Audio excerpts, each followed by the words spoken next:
Pledge of Allegiance. I pledge allegiance to the flag of the United States of America and to the republic for which it stands, one nation, under God, indivisible, with liberty and justice for all. As you can see, we have 3 commissioners this evening. That does constitute a quorum. The other 2 are not able to be here for other reasons. First order of business is approval of minutes from the August 2nd meeting. Has everyone had a chance to review the minutes? Do I hear a motion for approval? Chairman Gann, I move that we accept the August 2nd, 2023 meeting minutes as presented. We have a motion. Is there a second? I second the motion. Motion has been approved and seconded. All in favor, raise your hand. Minutes have been approved. First order of business, matters of discussion and review. 6670 Crane Highway. This has to do with the demolition and reconstruction, major site plan for a gas station. Director Harrington, Good staff evening. report, please. Good evening, Planning Commission members. For the record, Janine Harrington, Director of Planning for the town. So as you mentioned, this project is for 6670 Crane Highway, owned by Dash and Food Stores. Their engineer is Plan Source Incorporated. The existing zoning for the property is commercial highway. It was a gas station convenience store, and they are looking to demolish and replace that with another gas station and convenience store. The site is approximately 1.03 acres. To the north is commercial highway. To the south is central business. To the east is central business, and to the west is commercial highway. So the applicant submitted a major site plan on February 17th, 2023 for the review and approval of the demolition and reconstruction of the gas station convenience store located on the site. Development was subject to a variance for the rear yard setback, which was approved by the Board of Appeals on November 16th, 2022. I did attach that to the agenda so you could see that approval. So as we mentioned, that they are going to be demolishing the existing convenience store, canopy, gas pumps, and car wash, and propose to replace with a new canopy, gas pumps, and convenience store. The building is being oriented towards the west in order to allow for vehicular flow on the site. They used the rear yard setback variance, which was approved in order to push the building back and to allow for better circulation throughout the site. The unique ingress and egress from the site on Charles Street and Crane Highway created that hardship, moving that back so that way they had enough room. And now we're looking at the criteria of approval of findings throughout the zoning code and town code. Under Chapter 108 Resource Protection Standards, the development is in compliance with the resource protection standards. There are no environmental features present on the site. For Chapter 167 Stormwater Management, their Step 2 Stormwater Management plans have been approved. They're going to be providing an underground detention system with the CDS hydrodynamic separator, another stormwater management treatment system in order to ensure that all of the stormwater management is being contained on the site. It'll actually be improving the stormwater management from what it is today. For streets and sidewalks, there really isn't much change with the site since the roads and the sidewalks are all existing, and they are in compliance with the Americans with Disabilities Act. Staff has determined that with the water and sewer, there really isn't going to be a change in the capacity since it's going from a gas station car wash, or it's going from a gas station with a car wash and convenience store to just the gas station with the convenience store. So it'll be removing an element of the car wash. So we do not feel it'll have an impact on the water or sewer capacity. They're in compliance with all of the commercial zoning regulations pending the variance with the rear setback, as noted in the table in my staff report. They're in compliance with the lighting regulations under Chapter 191-41. They even provided a neat little graphic for you to see how the lighting is going to be on the site. They are in compliance with the parking requirements, and they are not requesting a waiver. As far as the site is concerned, they were required to have 18 parking spaces. They're providing 21, and they are providing the 1 loading space that is required. They're also in compliance with the landscaping requirements for both the perimeter and the interior parking. And with that, staff is recommending approval of the major site plan in accordance with the town code and 2020 comprehensive plan. And I'm happy to answer any questions you may have of me, or we have the applicants here if you have any questions for them.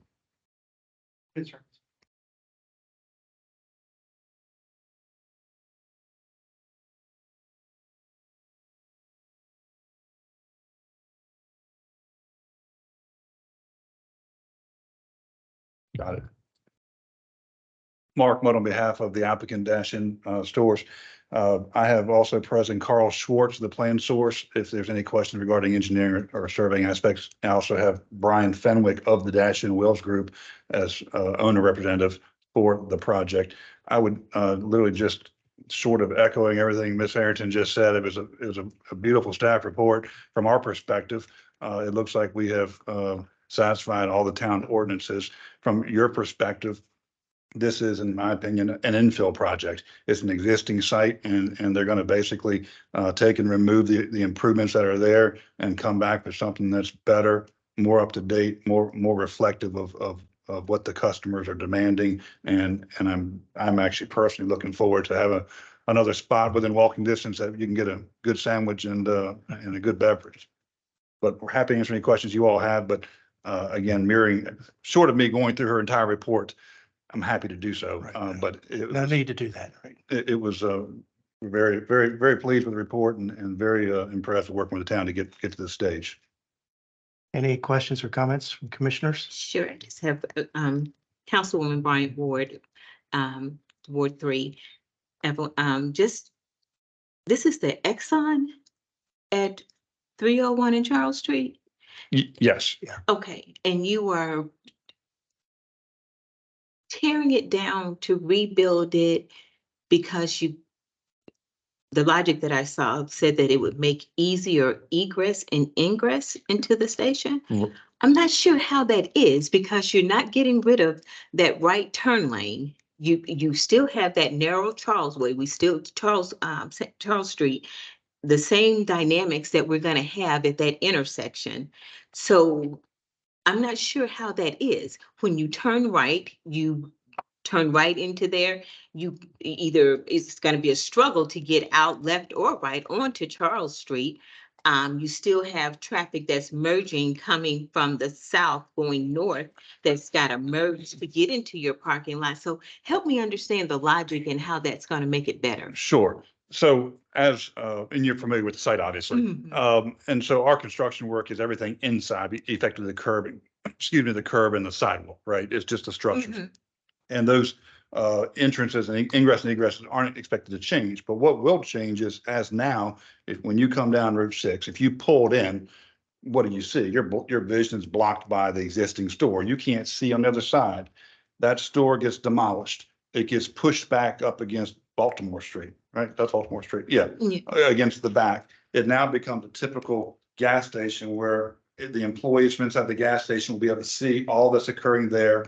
When you're outside pumping, you'll be able to see everyone else around you. You'll be able to see the store. When you come through, if you pull in, you're going to have a clear vision all through. Right now, when you pull in, you're blocked. You're blocked by the sides of the store. You cannot see that. As far as the ingress from Route 6, it's going to be the same in, but there'll be traffic, and I can get Brian or Carl to further explain, but your traffic flow lanes, you come through, you go to the park in different areas, as opposed to now it's kind of a hodgepodge. So it's more for the benefit of the store. It's not going to really help the customers get in and out, because regardless, if I turn off of Charles Street, you could have kept straight and went around the store to the other side, or you could have waited. It's not that much traffic coming from that store. So you would get to the outside pump lanes. I don't see that it's going to really make a difference for the community as much as it's going to make a difference for the store owners. And I get it. You're going to push it back. So when we're now pumping gas, we can see around us. But you also, it's one of the gas stations, it's one of the ones, everyone frequents the same several gas stations. It's one of the ones I frequent often. Mhm. And when I pull in and if someone's on this side, I can't tell whether the other pumps are empty or not. And so I make a circle around. If they're full, I turn back around, I come back through. Now I've got somebody whipping through this way. And now I believe This system, this layout will allow you to come in and see a full field of vision. And if I just want to stop and get a hot sandwich, I have a parking space for that. And now I'm not parking at a pump. I mean, the traffic layout and the design, and we spent a lot of time on this during the Board of Appeals when we received the variance to pull it back. But that was the idea, and it may be hard to vision, but I think it is. When you talk about the benefits to the community, there's several things. Am I going to fix the traffic on 301 or Route 6? I'm not. Am I going to make an individual feel more safe pumping? I believe I will, because they'll be able to see all around them. Is it more safe for the store clerks to be able to see all around them? It is. Is it more safe to have internal restrooms? It is. These are all things that are going to change with this modification. The store is upgraded, it's pulled back, and from a safety standpoint, you get to see the whole, you get to visualize it all now versus the way it is currently. You're sitting like in a little middle enclave island, and the clerk can't see but so much, and you certainly can't see what's going on the side of the hallway either. Kind of like the Safeway pump station. You can't see on the opposite side. All those- They're pumped The either. Safeway pump station is almost more like a telephone booth. Yeah. You know, it's a much smaller So I scenario. get you. Thank you. Sure. Just to follow up to that, I guess the thought that was occurring to me as you were asking the question was, and I don't think it was in the package, and I'm not asking you to produce it, but it would have been nice to be able to see a picture of the current layout. You could flip back and forth and see how that you have a lot more space available to traffic on the property now than you did before. Is that correct conclusion? I believe it was in the site plan. There was the existing conditions. When I'm looking at the site plan, Linda, can you? Is it just this one page?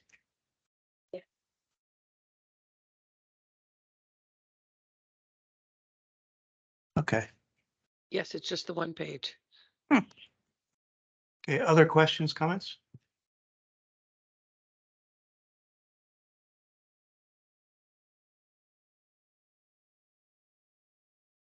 Kelly, the button doesn't want to work. There it is. There it is. All right, Commissioner Sampson.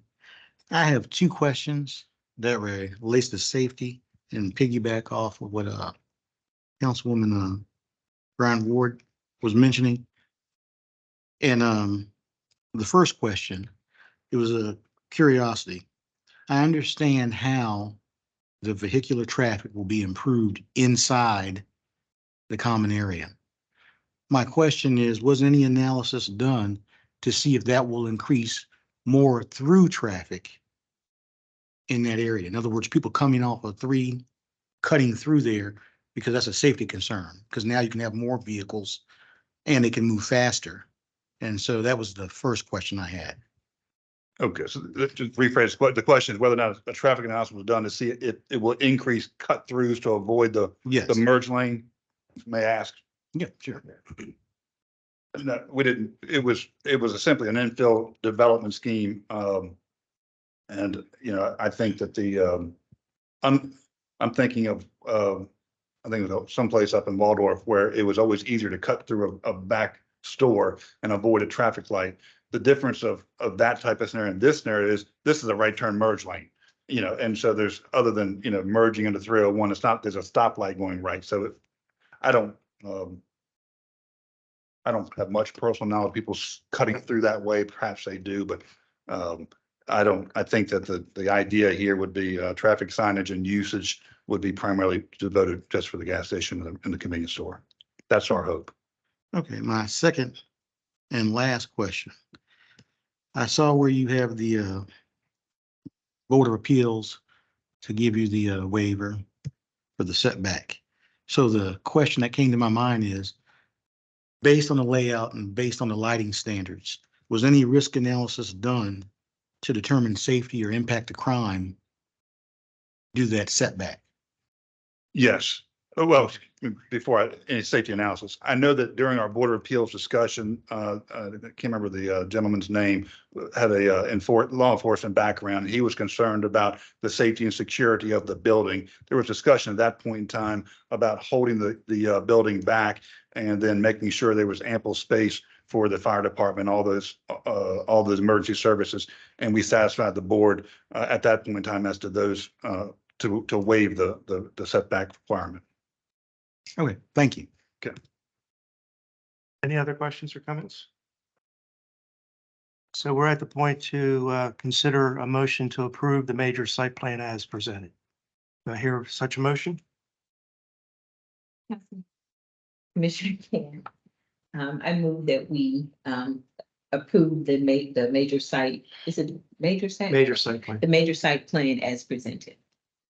We have a motion. Is there a second? I second the motion. Motion has been approved, made and seconded. All in favor, show of hands. It's been passed. Thank you very much for your presence and dealing with the questions. Thank you all very much for your time.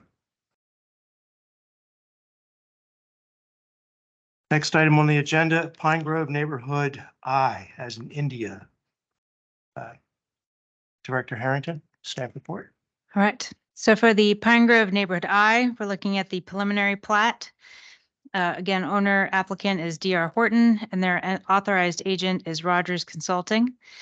As existing zoning TDX, this site is currently vacant. They're proposing 220 single-family dwelling units on 82 acres. And to tie up with our previous reviews with the proposed density, this neighborhood will have 8.534 dwelling units per acre, which brings the overall density to 11.82 dwelling units per acre. To the north is TDX, Pine Grove Neighborhood H and F. To the south is R3, vacant land. To the east is TDX, which is the Pine Grove Neighborhood K. And to the west is various zoning of residential, existing residential. So the applicant submitted an application on June 22nd, 2023, in accordance with the town code for the review and approval of a preliminary plat for Pine Grove Neighborhood I. As required by the town code, approval of preliminary plat will constitute conditional approval of the subdivision, but shall not constitute approval of the final plat. And the preliminary plat shall be valid for not more than 1 year unless an extension is granted by the commission. Now, I won't go through the entire background. I keep adding as we go. So I'll kind of start with towards the end of 2023, we did approve the final plats for neighborhood K, preliminary plat and final plats for neighborhood O, the preliminary plat for neighborhood A, and the major site plan for neighborhood Q lot 1.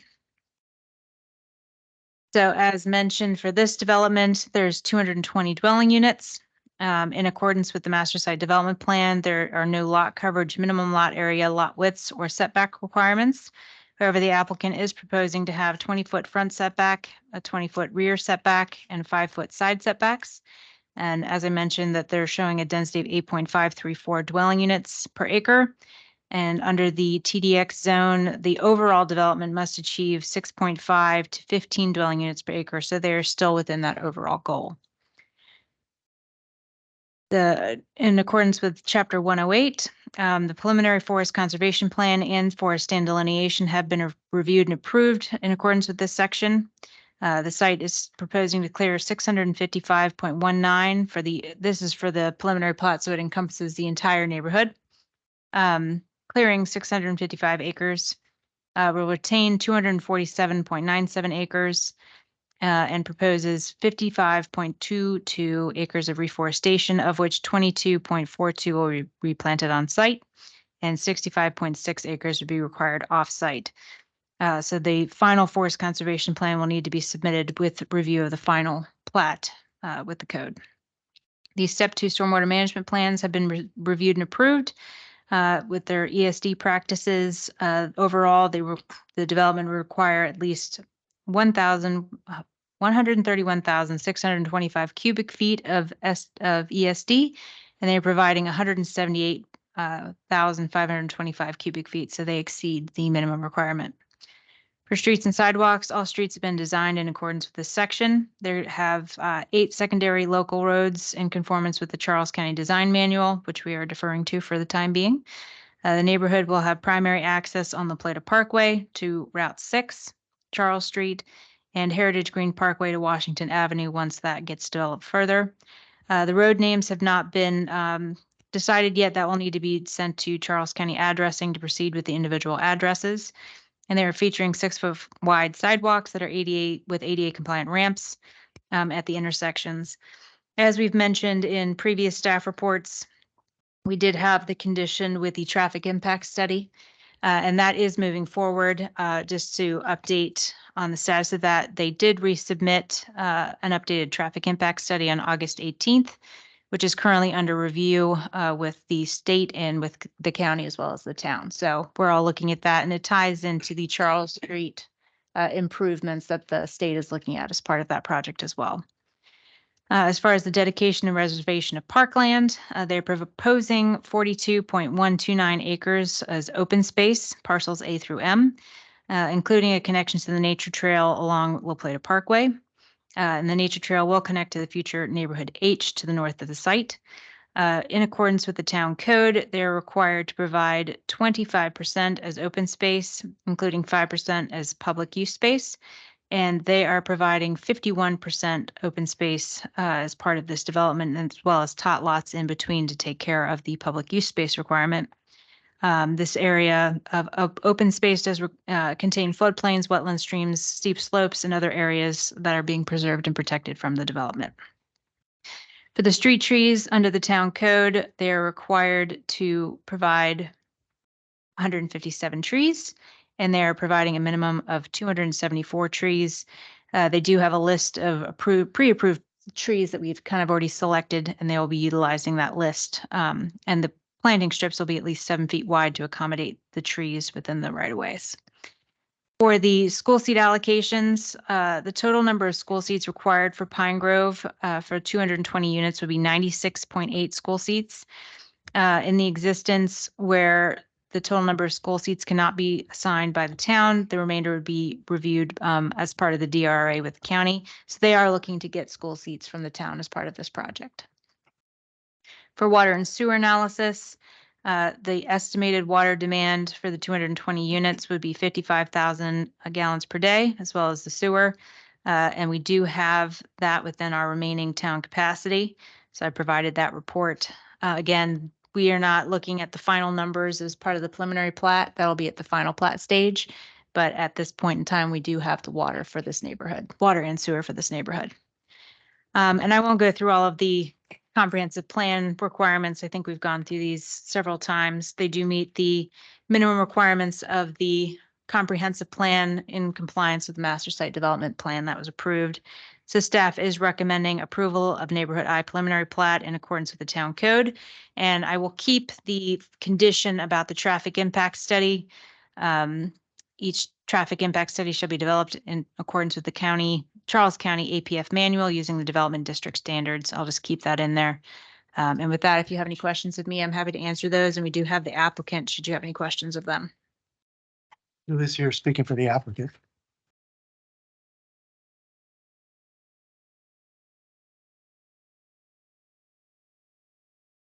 Good evening, Mr. Chair, Planning Commission members. I'm Steve Scott on behalf of the applicant. Following Mr. Mudd's lead earlier, we don't have much to add to the staff report. I was just kind of looking at the timeline, and it's, time flies when you're doing a project like this. But the most important thing on that timeline, April 19th, 2021, that's the revision to the master site development plan. But that's actually the first master site development plan under the TDX zone for this project. And of course, that assured comprehensive plan compliance, zoning ordinance compliance. So that sort of wrapped all those compliance issues up in one package. And of course, this next neighborhood is in compliance with that master site development plan. The other thing that we would, of course, note is that we're in compliance with the zoning ordinance. There is a DRRA with the Charles County government, also with the town government. As Director Harrington noted, school allocations are available from that DRRA, but the DRRA does provide a total of 2,400 units over the life of the project.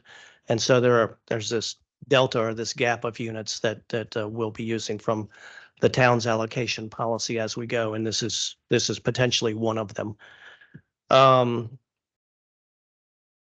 let's see, just to kind of give you a status of things. You know that we're, if you've been into the project, you know that we're working on Neighborhood K. The main parkway currently connects to Charles Street. There is pending on that, at that location, a State Highway Administration permit to put a signalized intersection there. The developer's hoping to install that signal there as soon as possible. We've been working with town, county, and state to obviously to get that permit issued and to get that that intersection addressed as soon as we can. Of course, the parkway will eventually go all the way to Roswick Road, but that'll be future. So again, as to status, we have, just for background, we have about 70 units, a little bit more than 70 units currently occupied in the first section, which is Neighborhood K.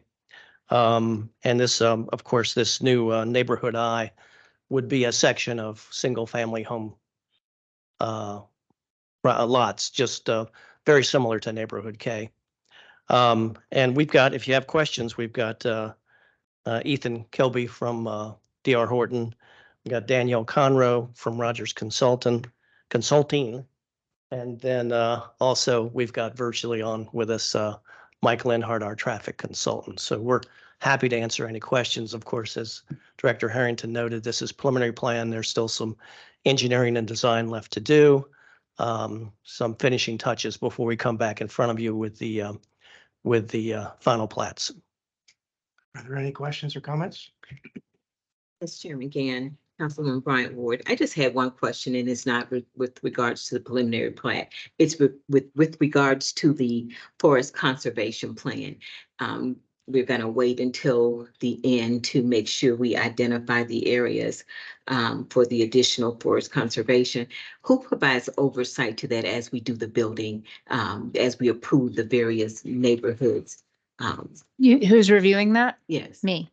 Okay. So we won't come up short at the end. No. It's like I said, it's laid out within the zoning code, and there's the provisions for reforestation, afforestation, and off-site forest conservation easements as long as it's within the watershed. So that's something that we take into account as we do these projects. Okay, because that's been a big concern for the community. They feel like we lose sight of that and we don't do what we say we're going to do when it gets to the end. So I just want to make sure we are providing oversight for that and we don't come up short. Mhm. Thank you. No Yes, ma'am. questions. Yes. Any questions or comments? Commissioner Sampson? Yes, I have 4 questions. Sure. All right, one is just a clarification, and I think it'll be rather easy. So where it states you're going to clear out the 655, and I won't go into the decimals in all of them, acres, and you're going to retain the 247 for purposes of easement, and that kind of stuff. Then you got 55 acres proposed for reforestation, of which 22 replanted on site. So just so I'm clear, the 22 acres that are on site, is that a part of the 655 you're clearing out? Because the way it reads that you're going to clear it out and then replant the same area. I'm gonna say probably for purposes of grading and topography and drainage and stormwater management, I'm gonna defer to the expert here. Absolutely. Danielle Conroe, Rogers Consultants, fine. I'm from Southern Maryland too, so we don't need the G, it's fine. To answer your question, all of those computations for forest conservation are contained within the Neighborhood I parcel. We track those individually. Everything that is proposed in there for afforestation, reforestation is proposed within that initial 600. If it's afforestation, it's being provided somewhere that otherwise was not counted as a forest stand. If it's reforestation, it's exactly what it sounds like. It's reforestation. And we check in, Janine requires us to holistically look at Pine Grove as a whole. And each time we submit an application, we go back and we make sure that we're meeting our balance. Okay, that clears it for me. Absolutely. My next You might wanna- question. for technical. This is my lifeline here on technical questions. My next question deals with the stormwater management. And there's a second part, which is one of my other questions. So it says all water will be retained on site and will not adversely affect the adjoining property owners. Can you tell me what analysis you did to determine that? A lot. There's, Give me one example. As part of the project review, they're required to do a 3-step stormwater management process. So they have a step 1 where they do a conceptual, and they actually did a mass grading for that for initial area for neighborhood K, neighborhood I, La Parkway. And so you look at overall numbers and again, I'm not on the technical side, but we have, when they submit, their engineers do their analysis for stormwater management that's required through the town code and through the state technical manual. Mhm. And they have all sorts of fancy calculations that they have to figure out with the drainage areas and where the water's flowing and how much water they need to take into account. So if you have anything to add to that, it's a long drawn out process that they go through for that. Okay. the only thing I'd add is that every piece of the development outfalls to Clark Run. So we don't have off-site drainage to be concerned with for this project. Okay, so that goes to my third question.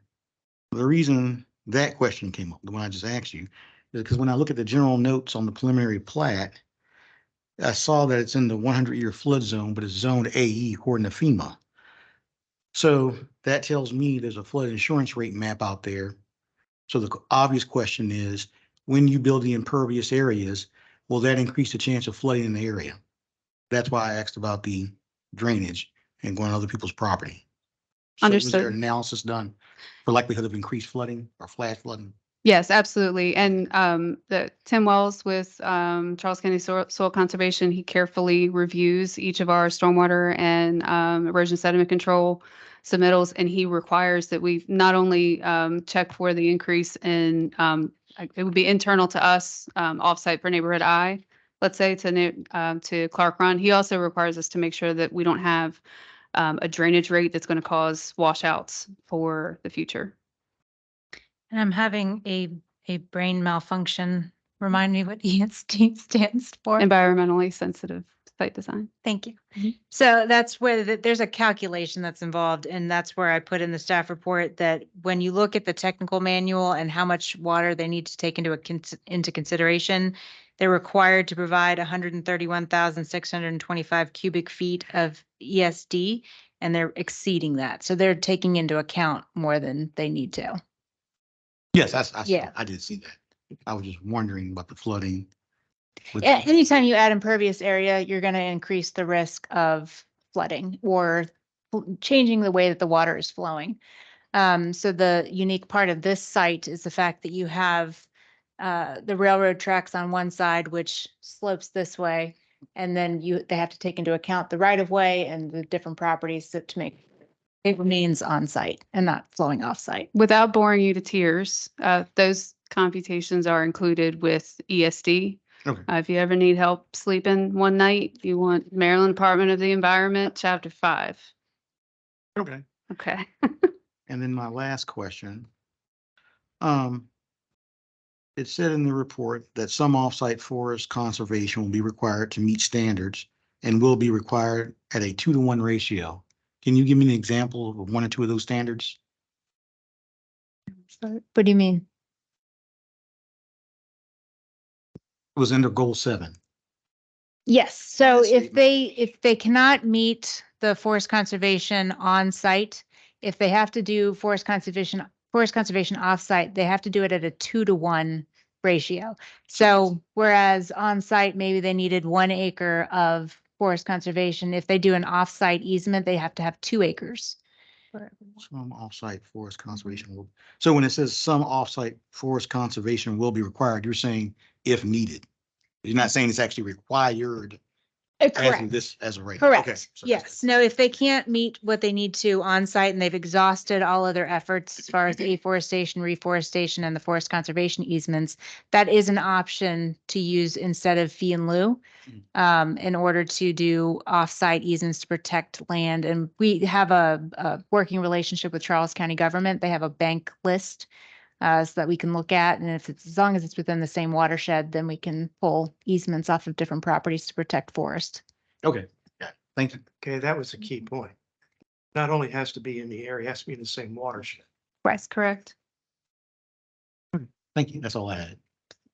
Okay, I have a few questions. I'm picking on a word that Counselor Scott, you said about the signal at, on Route 6, pending some decision, or is that actually going to occur? It is actually going to occur. The developer's rights agreement with the county, town, and the developer requires that signal to be there. And my understanding is the current status is that it's fully designed. The town has, if I misspeak, let me know. Town has signed off on the design. And we're waiting for State Highway Administration to issue the permit. I don't believe I've seen it, but it's not a town plan. It would just go to state State highway. highway, So okay. it's under review with And, state. and this particular developer is not going to, doesn't plan to put that off. They recognize the importance of that, that intersection. So as soon as the permit can be issued and the materials delivered to the site, which is another consideration, getting the materials. And, depending on what time of year it is and whether school's in and, sort of taking the timing of constructing within that intersection into account as it relates to traffic flows, then they plan to, obviously, to do that, those upgrades and to install that signal as soon as possible. Okay, thank you. And the other is, I think I know the answer to the question, but you had referred to the original plan back in April of 21. Yes. With this area I, are there any substantive changes from that plan to what you're presenting this evening? No, we're consistent with the master site development plan, which is, of course, the intention throughout, unless there's some kind of amendment that would be needed, then that amendment would come back to the town. But this does not involve any kind of amendment to the MSDP. Gotcha. And then I have two questions for Director Harrington. When you were talking about water and sewer, I like what you've been doing lately with keeping track of how much we have, how much is being used. Have you given thought, or is that already in your calculation about the ultimate layout of this Pine Grove property? I've looked at the overall, I actually have a giant spreadsheet on my wall that accounts for all approved development, the conceptual development, development under review, and even the annexations that we've done recently. And it takes into consideration the number of units. If has a commercial element, I have to guesstimate on some of those to kind of determine how much water and sewer. But we do have a giant master sheet that shows all of these projects and how much water and sewer we're going to need overall.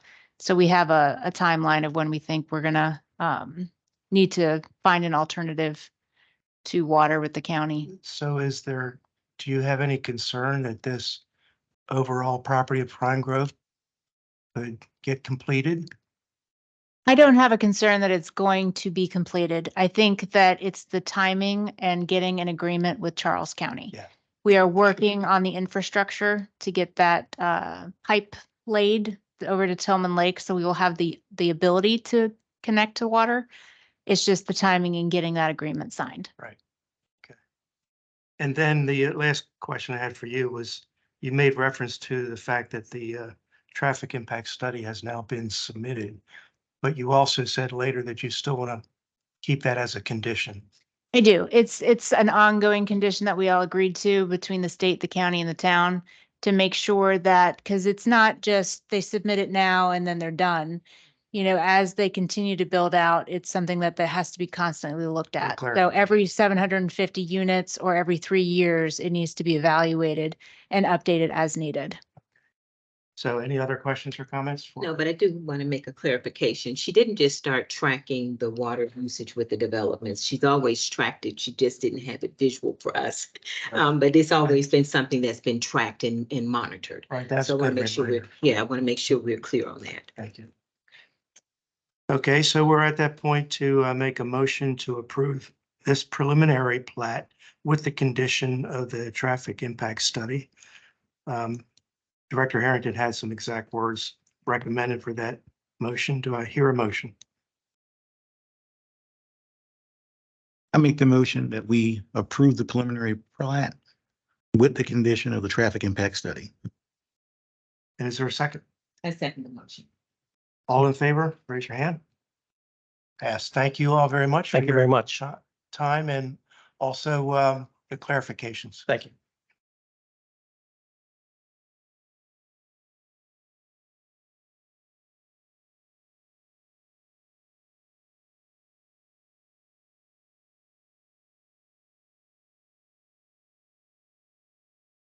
Okay, the next item on the agenda is draft planning commission rules and procedures.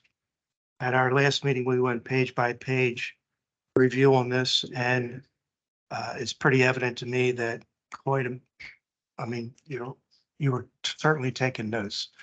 I hope, yeah.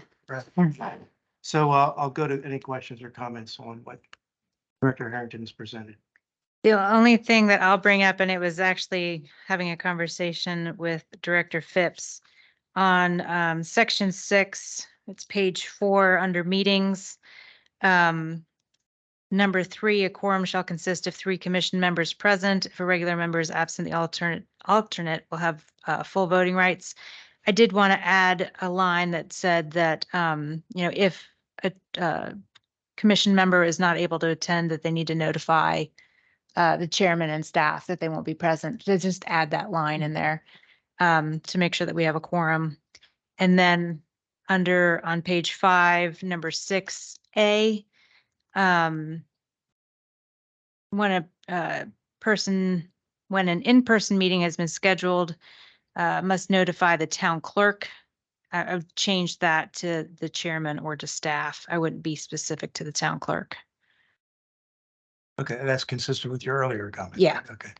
And those are the only 2 things I wanted to add that we looked at. I did want to note, these page numbers are messed up. Are they? No, they're not. Page 6. When we're looking at a public hearing process, I had noticed that a couple other jurisdictions added time limits to certain sections. So for example, number 7, presentation by applicant, 30 minutes maximum. Public comment and questions, 5 minutes per individual or 10 minutes per organization. Applicant's rebuttal, 5 minutes. Applicant closing statement, 5 minutes. I put those in there. It was from another community that had those specific timeframes. So if you're okay with those, then Yeah, that's I fine. think that's a good idea. When I saw this, I realized that that had not been in the paperwork that we currently use for however, when you say 5 minutes, I think we've used 3 in the past. We have generally used 3. 5 is. So we can certainly put 3. Well, the fact that you say 5 or 10 per organization, I just remember the last big one where we had 100 people in here. No. Wow.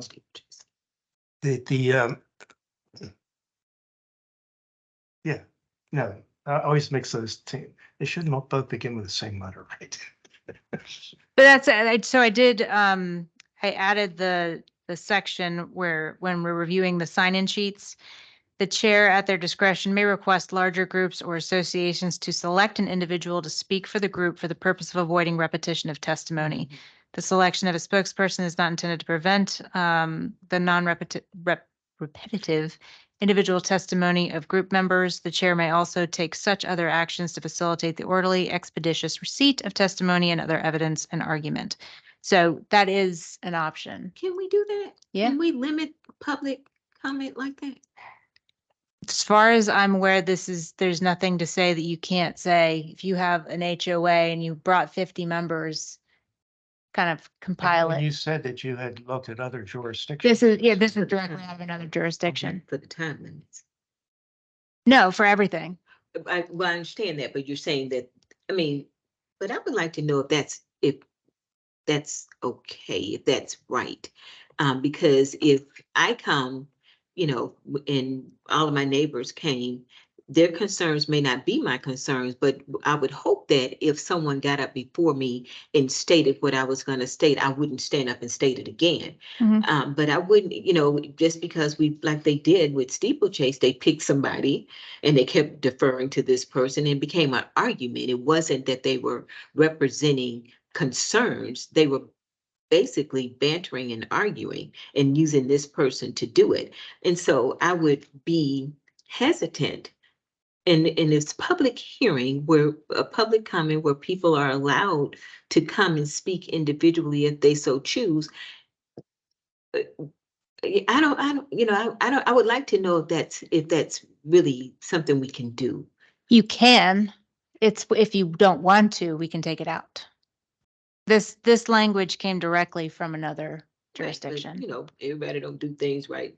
We know that for Mhm. fact. And, yeah, that's absolutely up to, So the way the words are written in here, if we go to 5A on page 6, Mhm. the chair at their discretion may request larger groups essentially to be represented by an individual. Are you concerned about that? Yeah. Okay. I can certainly run that by the town attorney just to double check. If we could do that, I would be Okay. fine with it. And then I'm fine with the language as you presented. Okay. So when you mentioned the town attorney, you point out one comment that I had. Several places in here, you make reference to use the word case, which makes it sounds like that we're I know we have some legal function, but it sounds like we're a court and we're not necessarily a court. Anything that comes before us is an application. I'm wondering if the word application could be better than the word case. Yeah, we can certainly swap that out. And I want to go back to section 6, page 4, where we talk about a quorum, and then we ask that commissioners notify the chairman and staff of absences. Is there a certain number of meetings that commissioners can or cannot miss? I'd have to, I Yeah. don't know off the top of my head, it's in chapter 40. And I thought it was in here somewhere that after 3 absences, there would need to be a letter and then Is it some kind of discussion about whether or not, 3 approved absences or? oh, It's under it's under chapter 40. Is it just 3 absences or is it 3 approved absences? well, in my mind, approved or not, if a person missed 3 meetings in a row, Well, if you we give them, might if you begin to excuse, wonder whether or not they're actually able to perform the function yeah. because of other conflicts. But I want to know what the language says. Does it say excused or does it just say 3 absences? And that's unexcused or excused? You're looking up chapter 40 now, Mhm. Director? It's up there. Okay. I fail to look at that a lot. So. I do too.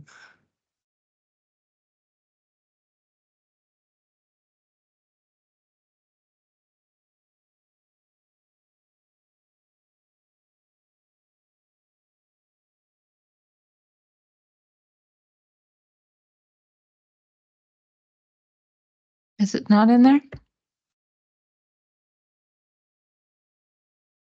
Can't read that. It's been a minute since I read it. I just didn't remember.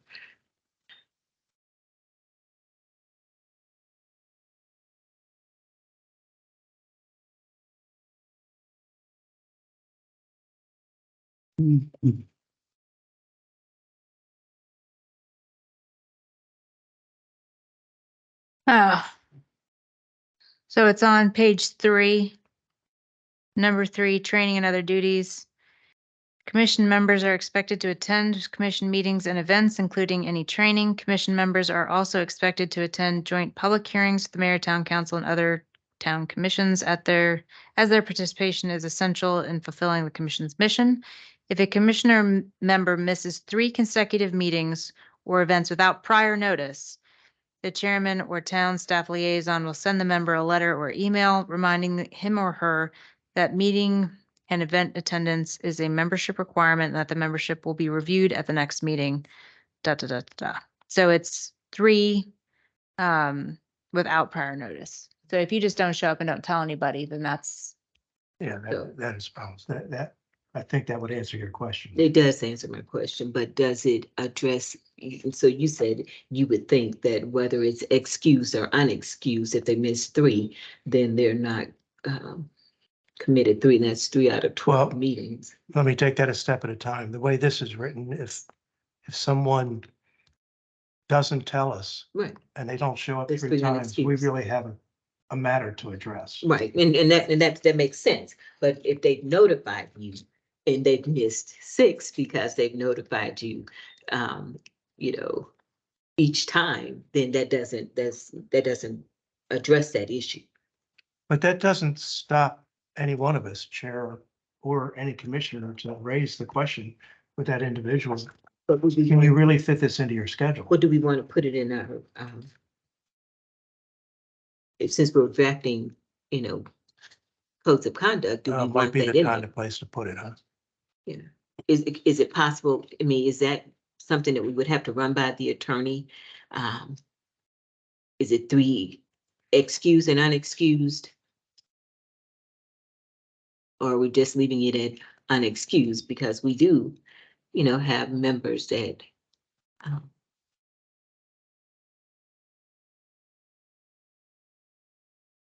know. I can certainly raise the question. Yeah, if you can take that under advisement, I mean, this is the time to capture that. Yeah, So yeah, we're- yeah. We're producing it.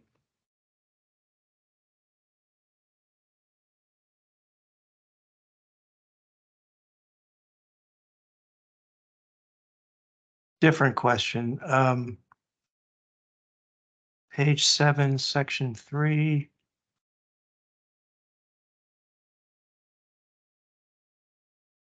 Make reference to the chief executive officer.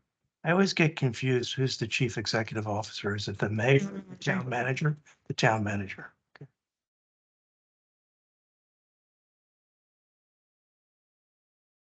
Are there other questions or comments? Okay, so we've asked Director Harrington to take away some more actions. So I don't think we're in a position to approve or deny this current state of the procedure. Is that correct? I think everything is good. I would just like clarification on those 2 issues, but everything, and if he says, yes, it is, then I'm fine with the language. We can move forward. If he says we should not put in, additional language about attendance, then I'm fine with the 3 unexcused absences. Okay, I'll plan on bringing this back to the October meeting. And that way that'll be for the final review and approval. Okay. Okay, so that brings us to matters of information, planning department project updates. Director Harrington. I really don't have too many updates for you. My report was basically the same as it was last month, so I didn't want to waste the time and paper to put that together. But we've met again with the state on the Charles Street upgrade. They're kind of moving forward with the design and picking out the details. So they're moving forward on that end. We're excited to see where that goes. I don't have any proposed projects in the pipeline as of right now for next month. But at a minimum, we'll have the rules and procedures to bring back for that next meeting. Other than that, if you have any questions, I'm happy to answer those. Any questions for Director Harrington? Bring those rules in. And we're gonna have a meeting just to go over the rules and. If you don't want to, I mean, it's fine. I mean, I might have something pop up before then. I don't know. If you have something pop up. I just don't have anything that's on my direct radar right at this moment in time. But a lot can change in a couple of weeks. That's absolutely. Any council updates, Councilwoman Bryant Ward? I don't really have any council updates, but I hope that you are, as residents of the town, taking notice of the number of new businesses that we are having to come up. And if it's something you can take advantage of, something you can patronize, certainly do that. Small business is the backbone of any community, and they do so much for us. So, nice new restaurants, new amenities coming through. Do take the opportunity to familiarize yourself with those and visit them if you can. And the Plata Business Association is doing a good job with their newsletter now, Mhm. helping keep that in awareness. Anything else from the council perspective? Now getting a lot of hubbub from the new school that just opened last week.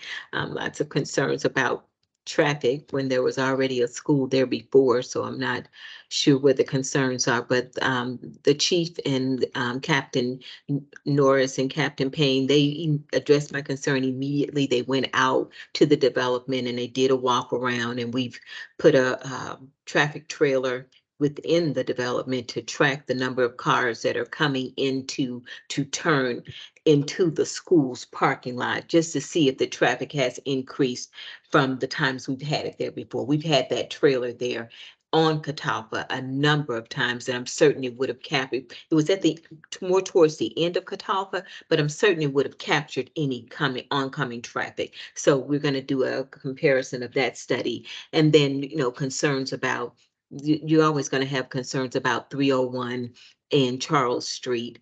So there's a trailer that was put on 301 southbound to kind of see the speeds and everything. And the chief is going to take that data and have a conversation with State Highway to see how we can work together to have more of a presence there to kind of reduce that traffic. So more to come, I'm sure. Got another complaint today. So it's been really nice. But I did get a thank you for putting the traffic trailer there. We'll see. Okay, for purposes of anything else to be brought up for good of the commission, I will just put this reminder. I have 2 meetings left. Unless we have special meetings. I have 2 scheduled meetings left, so the commission will need to think about, since that will require an election of a chair outside the normal cycle at the beginning of the year. Anything else to be brought up for the good of the commission? Then I will adjourn the meeting here at 6:56. Thank you all very much. Very active meeting tonight. Thank you. I'm gonna Thank you for coming. You're not gonna be resigning nothing. I ain't ready. Wait until 2025 when I'm